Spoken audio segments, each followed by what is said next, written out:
थैयाखै फट' लादोंमोन सोरजों Hey bro congratulations मबाइलनि अबस्थाया आयो बावरिंदाव बड' बिथाङाथ' इन्टारनेशनेल प्लेयार जायफ्रा फुटबल फेन्स मिथिगोन डिमासा आरो मानसिया Your native place bro Dima Hasao Haplong like ours I mean what council yes not Khasar Hill yes and bro same place neighbor जोंनि मालिबेथानि जे उइनार टीम खुलुमबाय लोगोफोर नायदो नोंथांमोना जोंनि ओनसोलनि फुटबल होनोब्ला माबायदि बुंफैयो मानसिफ्रा नै गारि थारि बुंजोबबाय नै बेसेबा गोजाननिफ्राय पार्किं खालामनो जायगा गैयि जाबाय नै बोरायजों बुरैजों फैजोबबाय नोंथां नै ओमफ्राय जों गारियाव सोर नायनो फैदों नायदो नै सोमखोर थाबाय उनाव आसल थाबाय नै बसफोर दिनैहाय फुटबल फाइनाल नायनो फैदों आयंआबो नायनो फैदों जोबजासे आरामल' मोनखायो दा इन्टारेस्ट मोनो दा दे दा बेबायदिनो माने बोराय बैसोनिब्लाबो जोंनि जायगायाव बिराद फुटबल नायो ओमफ्राय जोङो दा फैबाय नैबे जाहैबाय चिरां डिस्ट्रिक्टनि खैला मैलानि लावख्रिगुरि होननाय मोनसे सानजारां क्लाबजों बानजाय जानाय दिनै फाइनाल मेट्स प्राइसआ जाहैबाय 20,000 देरहानाय ओमफ्राय रानार्स आप 10,000 दा नायदो बुंजोबबाय नै र' मोदानदों दाहाय दिन्थिगोन आं ओइ बोरैजो दे साफनाथ' दाथ' जेनेरेलाव नंथ'यो जाहैबाय नंगौ जोङो साहानि लोगो लानांगौद्रा आदसा दे आंनि बिहाव गामिद्रा आदा साहा लोगो लानांसिगोन दा टीमा जाहैबाय बागमारानि सिनायथि FC होननाय ओमफ्राय मोनसे जाहैबाय हाथिमारानि पावार क्लाब ओरैहाय महिलाफोर गोजालाय नै बेलाय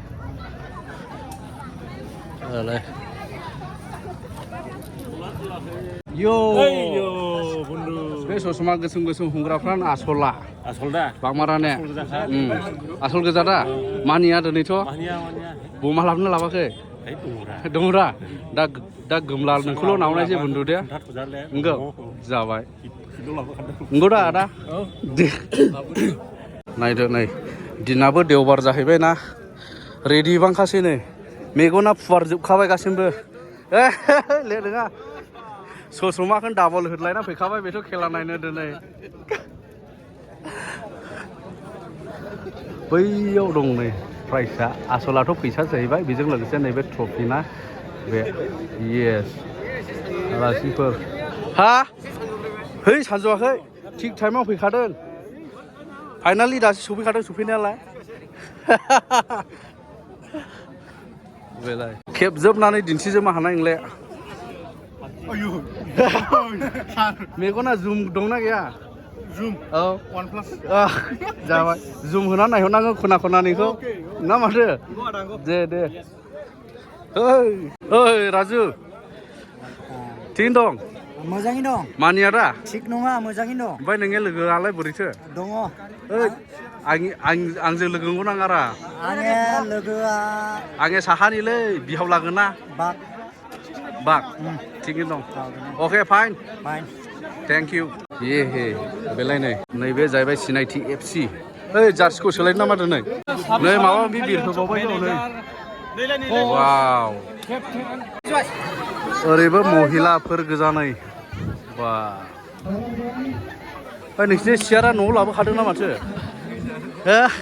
लाबोआखै बौनि ओंखा सियारा आंलाय इसखौ न'नि लाबोदों नामा सानदोंलै मेडिकेल डिपार्टमेन्ट बुजिबाय हा आंनि चेनेलाखौ मिथिलायबाव आंनि स्टुडेन्टआ बोरै जानांगौ जाखो फोथाराव ओंखारबाय नै नायदो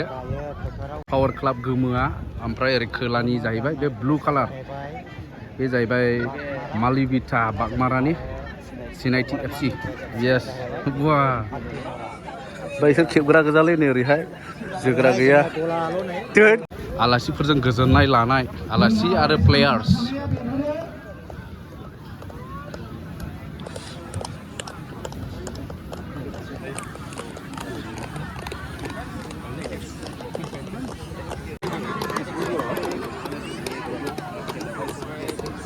Hello bro, one time up.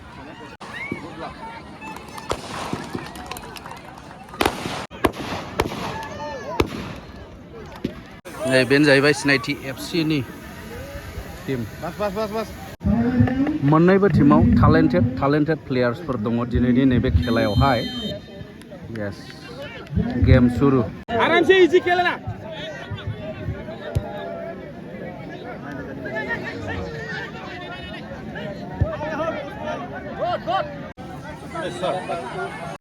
Hello गारि खौ बर'नो हायाखै होनखाबाय बलेम सुलाबोदों आङो बाइकआ सोरनि मोननांगौ दालाय माथो खालामबावब्रा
थोड़ा आगे जाओ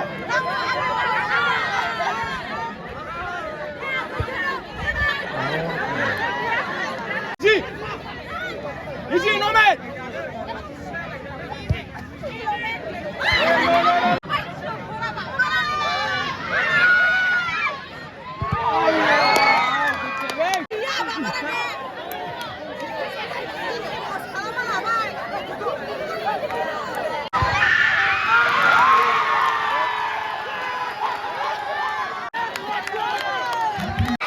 वाह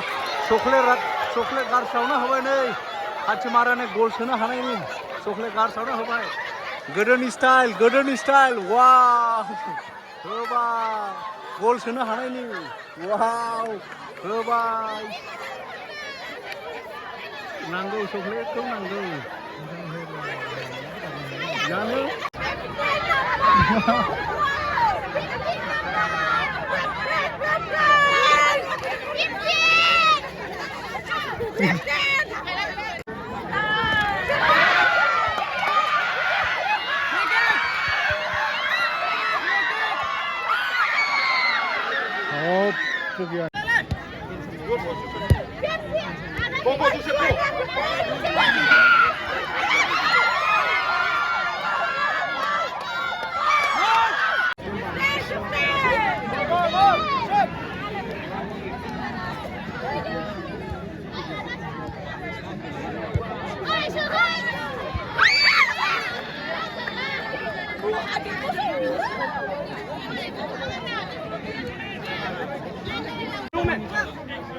इधर आराम से खेलो ना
दाने मालिक थाने गार्सावलायबाय चकलेटआ Oh my god.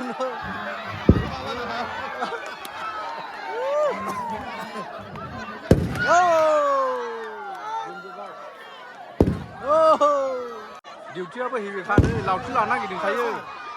ओइ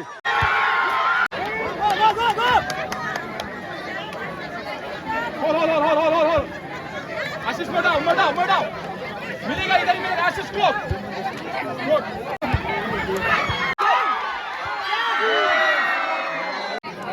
बस ये दुरान क्लबनि प्लेयारा दासो हामायसै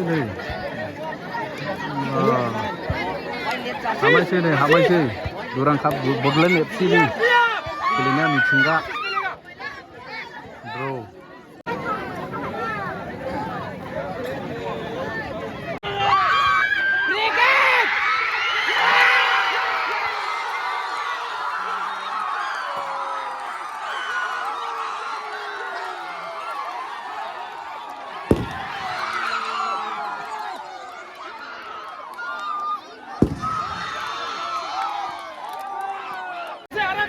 Easy man. Good. Close. What up, close.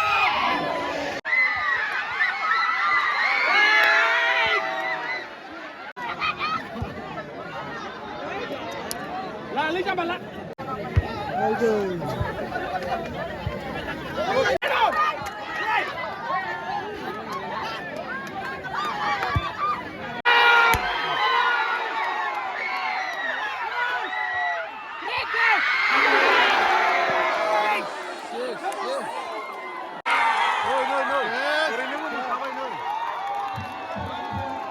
ओरैबो मोसाबायलै सोफिनबाय द्र'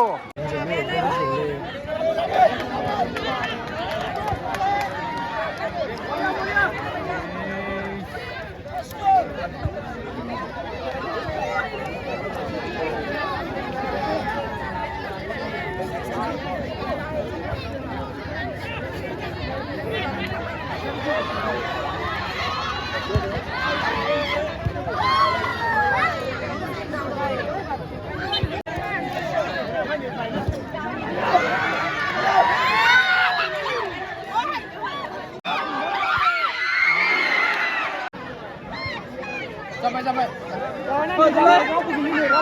Silakan.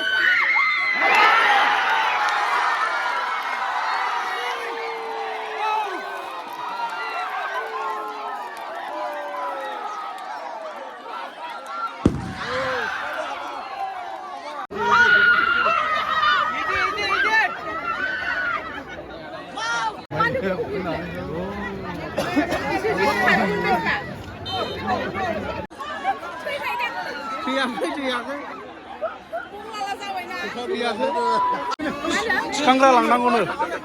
थिखांग्रासो लाङो थांनो नेलसन गो रमिअ गो कन्टियान हेल्प मानसिनो नांगौ डेन्जारलै बे येस जोब्बाय सिनायथि एफसि देरहाबाय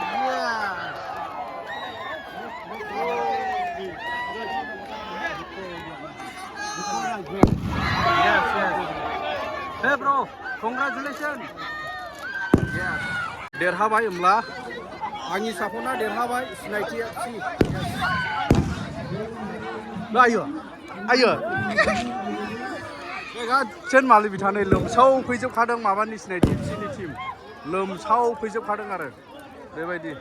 सिलाबो बुंजोबबाय ओंखारबाय ओरैबायदि मानसि माने एम्पायारनि सिमानि आरो बाहेरानि बावसो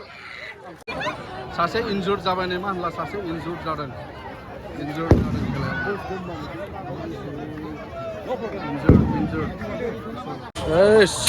बमा गावनो आखुन्दै खुजोबबाय नै सारमोननि आरो चेन्जिं रुमा बेयाव नै सिङाव थांनांगौ सारमोननि चेन्जिं रुमा बमासो गावथेजोबना दोनबाय नै बा रेफ्रि टिम बाब नायदो नै मानसिफ्रा हाब गोबाङैखादा मानसिफ्रा बाब बोरैमोन लोगोआलाय आदानिलाय आं ओरै बागमारा जों ए ओमफ्राय न'आलाय महायदो रायनो दरा ए खोलानो ओइ साहासो लोगो जाहरदों न'नि गोजा नालाय न'नि गोजा अ थिगैनो दं मानसिफ्रा एखे जमै जमै खेला जोब्बाय ना माथो बाबु नोङो सोरजों लोगोमोन नोङो बेजोंसो नारा बल जोनाया औ साहानिजों मा गामिनि मिथिया ए बाबा गोदाथार मा जादों नोंसिनि मा जादों फट' लादोंमोन सोरजों सोरजों 50 नाम्बार सोरियो मा नाम बड'लेण्डनि जाबायसो आयु आरो बिसोरनि सेलेक्सन दंजोबो माने गेमाव जास्ट इन्ट्रेस्ट आरो बिनानावफोरा इसोरो नायनि माबायदि लाना फैदो सेल्फिया सोरखौ लादों हामबाय मा मबाइलनि अबस्थाया आयो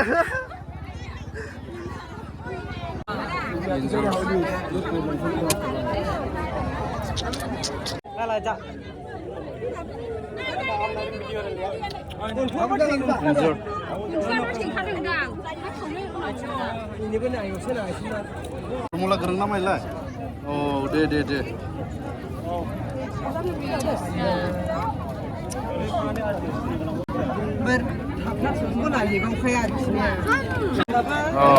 राखांबाय अल फाइन बावरिंदाव बड' बिथाङाथ' इन्टारनेसनेल प्लेयार जायफ्रा फुटबल फेन्स मिथिगोन बड' दा डिमासा आरो मानसिया योर नेटिभ प्लेस ब्र डिमा हासाव हाफ्लं like ours I mean what council yes not Khasar Hill yes and bro same place neighbor same place okay good you have won the match and first time coming this side how are you feeling place and environment we feel really good no played very well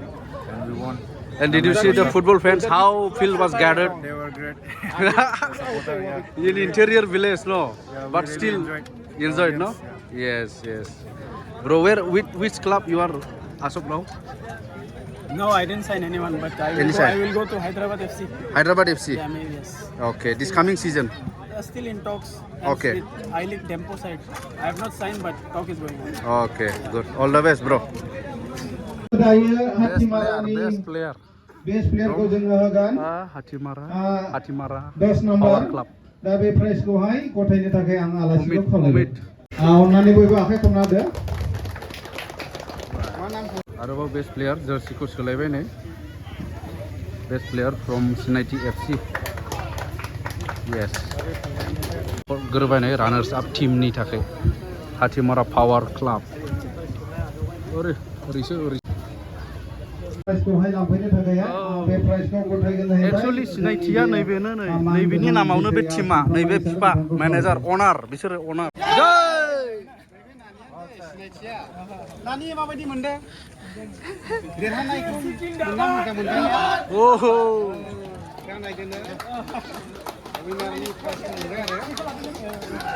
ट्रफिजों लोगोसे 20,000 दा बिदि आरोखि बे सांगारां लावथिंगुरि क्लाबाव बाहागो लानानै आसा खालामदों जाहाथे उननि समावबो बेफोरबायदि बायनानै लाबोजानाय जोंनि आलासि बिथांमोन फट' टाइम खेबग्राबो जा गोसो होना खेबखादों दे बे टीमनि अनार सिनाइटि FCनि अनार बिथांनि फेमिलि नै बिसोरनो नै बिथांमोनानो बिराद माने मेनेज खालामदों टीमखौहाय ना माथो राजु औ बेबायदि मेनेज खालामग्रा दं जोंनि जायगायावहाय जाय नार्जारि फट' लादों नै बेनो नै फेमिलिया बेलाय जोंनि मालिबिथानि जे उइनार टीम दा नैबे टीमनि मेनेजार बा अनार नैबेनो नै बिराद माने खस्थ' खालामनानै टीमखौ बानायो इन्टारनेसनेल लेभेलनि प्लेयार्सफोरखौलाबो बियो गामि गोथौआवलाबो लाबोनानै गेलेहोयो आरोखि माने स्पर्ट्सनि स्पिरिटखौ बिराद माने दोनो आरो ने ओमफ्राय माबायदि मोनखो दाथ' देरहानानै बुहुत मोजां मोनबाय माने जों जेरैबायदि हार्डवर्क खालामदोंना दा बिनि माबाखौ फिथाइखौ जों मोनबाय आरो चेम्पियन जानो हाबाय आरो बुहुत गोजोननाय मोनबाय आरो अडियन्सफोरखौबो आं थेंक इउ होनो सानो मानो होनब्ला बुहुत फैनानै आंखौहाय सापर्ट खालामफैदों माने बिनि थाखाय गोजोननाय मथा मथि सापर्टार्सफ्रा सिनाइटि FCजों बांसिनमोन आं जेसेबां नुदों दिनैनि दिनावहाय बेनो आरो बिनि थाखाय गोजोननाय थाबाय माने बेल' खेला नङा सिगांबो गोबां लाबोबाय आरो उनाव लालांबावगोन लागोन। स्पर्ट्सखौ मेनेज खालामो टीम बानायो मोजां मोजां गेलेनाय दिन्थियो जोंनि जायगायाव आरो जाहाथे जोंनि इयुथ्सफ्राबो इन्सपायार जायो सोलोङो नुनानै ना बेनिखायनो बिथांखौ जों जोबोद मोजां मोनो आरो होमब्ला हामबायसै दे थेंक इउ